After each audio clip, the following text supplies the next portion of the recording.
2029 Vijay PM ஆனா என்ன நடக்கும் தெரியுமா? பொதுவா பல பேர் சொல்ற ஒண்ணு, விஜய் பிரைம் மினிஸ்டர் ஆகிறதால என்ன ஆக போகுது, அதனால எந்த ஒரு பிரச்சனையும் வராது அப்படின்னு. ஆனா உண்மையிலேயே அப்படி நடக்காது. இன்னும் புரியுற மாதிரி சொன்னா, ஒரு மொத்த சென்ட்ரல் கவர்மெண்டோட பவரே விஜய் கிட்ட இருக்கும்போது இப்ப இருக்கிறத விட யங்ஸ்டர்ஸோட பாலிடிக்ஸ் ரொம்பவே அதிகமா இருக்கும்.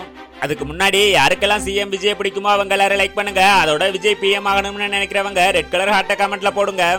இதெல்லாம் இருக்க, ஒருத்தர் பிஎம் ஆகணும்னா இந்தியாவில் மொத்தம் 543 சீட் இருக்கு அப்படின்னும், பிஎம் ஆகிறதுக்கு குறைஞ்சது 272 சீட்டாவது தேவைப்படும்னு சொல்லியிருக்காங்க. அதோட டிவிக்கு அங்கேயும் ஆட்சி அமைக்கணும்னா கண்டிப்பா மற்ற ஸ்டேட்ல இருக்கிற கட்சியோட கூட்டணி வைக்க வேண்டியது இருக்கும். ஒருவேளை இதெல்லாம் தாண்டி விஜய் பிஎம் ஆனா லாங்குவேஜ் ப்ராப்ளம், நீட் மாதிரி இருக்கிற இஷ்யூ இப்ப இருக்கிறத விட நேஷனல் லெவலில் இன்னும் அதிகமாக பேசப்படுறதோட, சினிமா ஸ்டைல் கேம்பெயின் இந்தியா முழுக்க வரதோடவும் சோசியல் மீடியா மூலம் டைரக்ட் கம்யூனிகேஷன் அதிகமாக இருக்கும். அது மட்டும் இல்லாம இப்ப ட்ரெண்டிங்ல இருக்கிற சிஜேபி ஜஸ்ட் 5 நாள்ல 19 மில்லியன் ஃபாலோவர்ஸ் ரீச் பண்ணிருக்காங்க. இத பத்தி பல பேர் சொல்ற ஒண்ணு, இது இன்டர்நெட்ல நடக்கிற ஒரு ப்ரொடெஸ்ட் மூமெண்ட் தான் அப்படின்னும், அபிஷியலா ரெஜிஸ்டர் பண்ணி கேண்டிடேட்டை நிக்க வைக்க மாட்டாங்க அப்படின்னு சொல்லியிருக்காங்க.